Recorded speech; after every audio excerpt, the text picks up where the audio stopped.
Good evening, and welcome to Imperfect Politics. I am back. Apparently, there's no real interesting politics going on CPAC today, so I thought it would be a fun time to go through the Green Party's 2024 statement and see what wonderful ideas the Green Party of Canada has for us for 2024. Let's begin. Inspire people to give them a new narrative. That it's only January 4th. Time to take on some commitments, personal and societal. And I know Justin Trudeau has hired people to give them a new narrative. We suggest that country. Okay, let's 1 2 times speed. See if we can 1 2 times speed this. Oh, please tell me we can.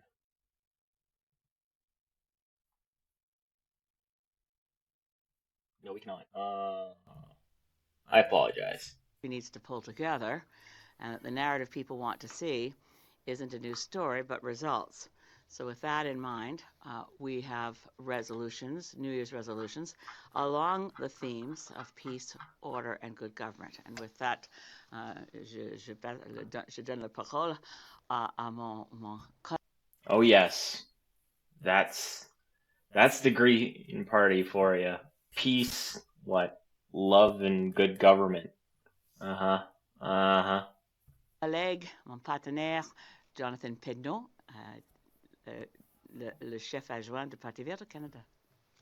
Merci Elisabeth, thank you. Good to see you all and Happy New Year. Bonne année à tous et à toutes. Tough year for a lot of Canadians throughout the country as the country has been faced with tremendous extreme weather events, the fire season from 2023, which has been devastating for so many communities, not to mention, of course, the various storms that we've had, electricity loss, so many homes that have been, and communities that have been faced with these challenges, the rise of anger and hatred throughout our communities as a result. And are you gonna talk about the economic and inflation and all of those problems that Canadians are having, or is our Green Party just gonna like stick to their old narrative of people are causing bad weather? Result in parts of the difficult economic conditions that we're faced with, not only here in Canada, but throughout the world.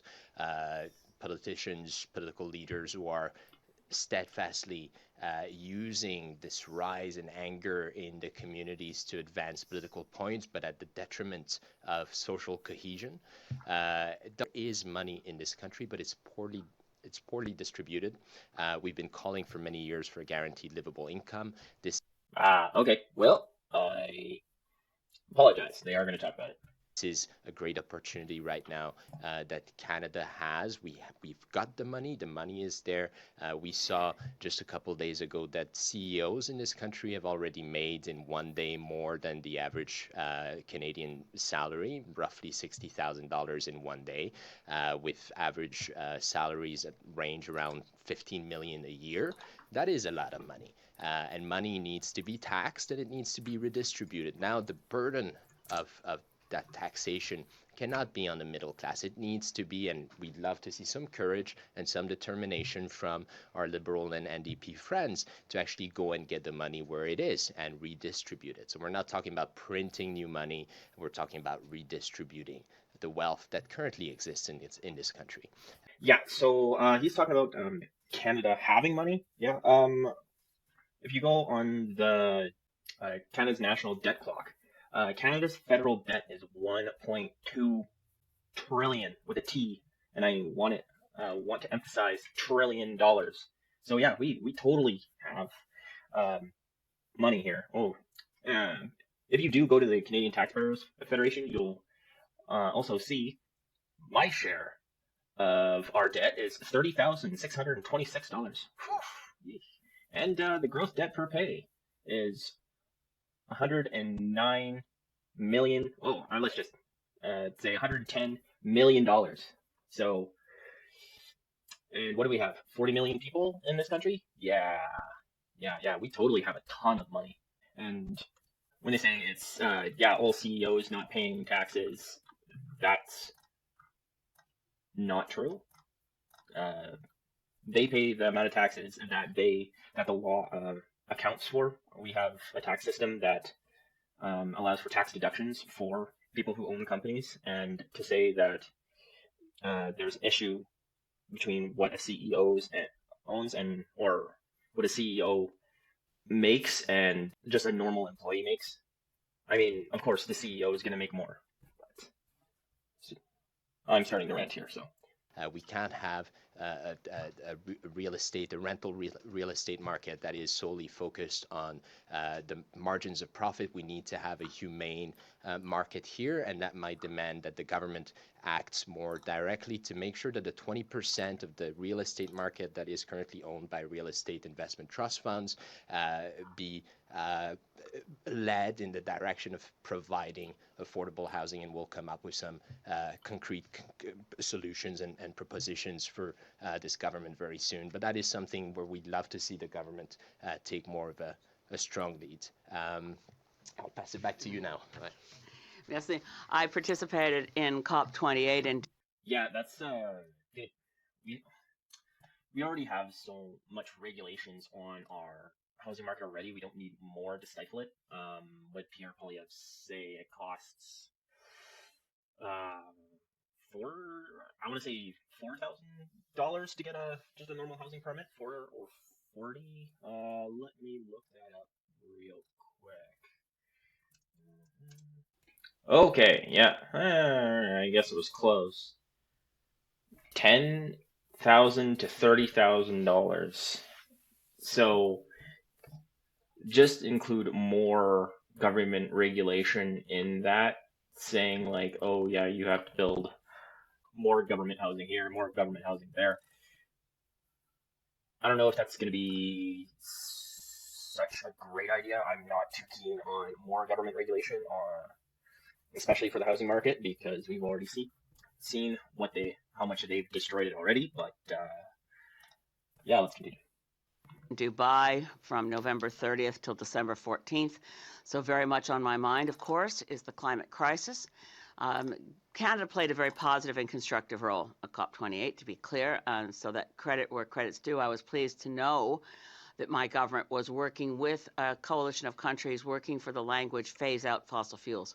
We got strong language in what is now called the United Arab Emirates Consensus on Climate. It will require that Canada revisit the targets we tabled with the United Nations a couple of years ago. We need to up those and increase our commitments to reduce emissions and to increase work towards adaptation and preparation in developing countries and in Canada, frankly. Our adaptation strategy needs to be revisited with urgency because it doesn't save lives in Canada the way it could. But to be very clear, I'm focused on some positive things here about our country and our opportunities. One positive thing I just want to note as we ended off 2023, as bad a year as it was, I was struck by the Angus Reid Institute work on how Canadians felt about the year. So let's talk about that renewable energy. Why doesn't the Green Party talk about nuclear energy? It's the cleanest energy we have. It's the most affordable. It's the most reliable. Like, if you want to get off of natural gas, then that's what you go to. You don't go to wind, because when the wind doesn't blow, no electricity is made. Wow. That's mind-blowing right there. And solar, during the winter, it's very cloudy, and the sun rises at like 9 in the morning and sets at 5. So there's not much sun. So if we reduce the amount of oil and gas and increase that, we're going to have brownouts. We're already seeing that around Canada. Wow, not quite brownouts, but almost brownouts. But yeah, let's just keep on doing it. That worked out well for Germany, didn't it?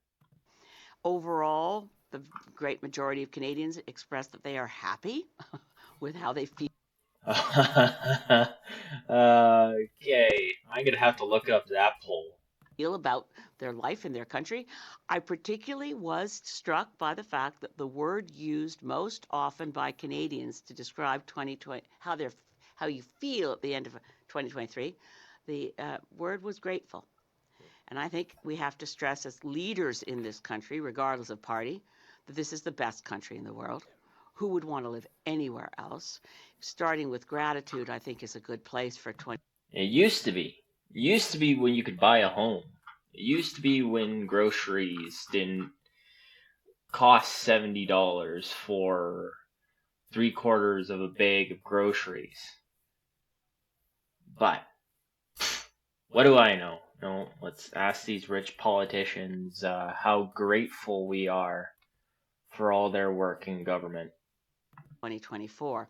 And there's an opportunity that Justin Trudeau and Stephen Guilbeault, and particularly Mary Ng, can grab, which is the upcoming 13th ministerial meeting of the World Trade Organization, which is in late February, and of all things, again, in United Arab Emirates. It's a huge opportunity to actually fix what's been wrong with climate agreements from the get-go, and that is that unlike previous agreements that worked, such as the Montreal Protocol that actually had saved the ozone layer, the climate agreements, not one of them, have been allowed to have essentially teeth. Just a good set of gums, no teeth. And the teeth that were in the Montreal Protocol that saved the ozone layer and that are missing in every climate agreement is effective enforcement of global treaties, and that effective enforcement requires that trade sanctions are available to governments.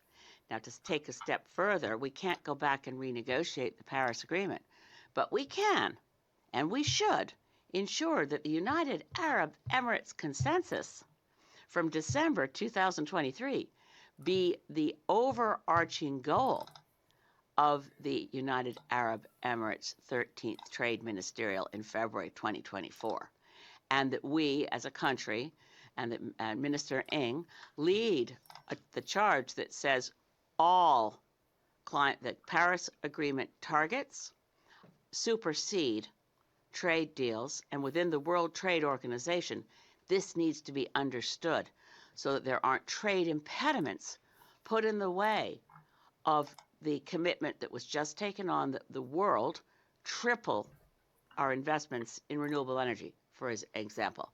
And trade objections have gotten in the way of renewable energy uptake. It's going to happen. It's not a question of if, it's a question of when. And we know from the decisions made in Dubai that these decisions have to come with urgency. Now, I'm not quite familiar with these Dubai trade agreements here, so I think I'm going to just continue on going with what she's talking about. If you guys know a lot about it, put it in the comment section below. But I'm not going to make any. I'm not going to really make any comments on things I know absolutely nothing about. One last point quickly on foreign affairs, I'll turn it back to Jonathan. And there's an overlap on climate and affordability. Putin's war in Ukraine has driven up the price of everything. It's also the Russia, Putin is still living on sales of oil. So we need to make the sanctions bite harder into Russia's economy. We must support Ukraine. Ukraine can't lose this war, but the best way to end a war is through a negotiated settlement, and Russia is not going to go to the table when the sanctions aren't hurting its economy, and Putin believes he can just continue. So there's a much larger conversation here about just close off. I'll ask Jonathan to close it off and we'll open for your questions. But we need to look back at 2024 as the year we turn the corner on climate. And no mention about the carbon tax and how that is bringing up oil and gas prices. But I mean, this is the Green Party, so yeah. And restored global peace and order and an end to the hostilities we've been seeing. It can be done, and Canada can play an important role. We have done in the past. Yeah, just to close, Elizabeth was talking about order, about, of course, extremely tragic events abroad. The Liberal government needs to lead again. quite frankly. The Canadians expect that and demand and need that from their government right now. We're seeing the federation being torn apart right now by provincial politicians, whether it's, of course, Scott Moe in Saskatchewan, Danielle Smith, François Legault, quite frankly, often not much of a friend of well, this government's policies. Blaine Higgs in New Brunswick. We're seeing attacks on the Federation from several provincial leaders, and that is having a great impact on our collective ability as a country to fix the housing crisis, to fix the healthcare crisis, to fix the education crisis as well. And that needs to be tackled on in the same way that we need, as part of a family of nations, we need to stand strong in support of Ukraine, but also in support of justice throughout the world. And notice how all of the premiers that he mentioned are conservative. I just want to put it out there. No liberal or NDP premiers in that. Yeah. As with most Canadians, we're following closely the situation in Israel and Palestine as well. We've been calling for a ceasefire since the very beginning of this operation in Gaza. We're taking note. We've taken note, of course, of the South African proceedings in front of the International Court of Justice.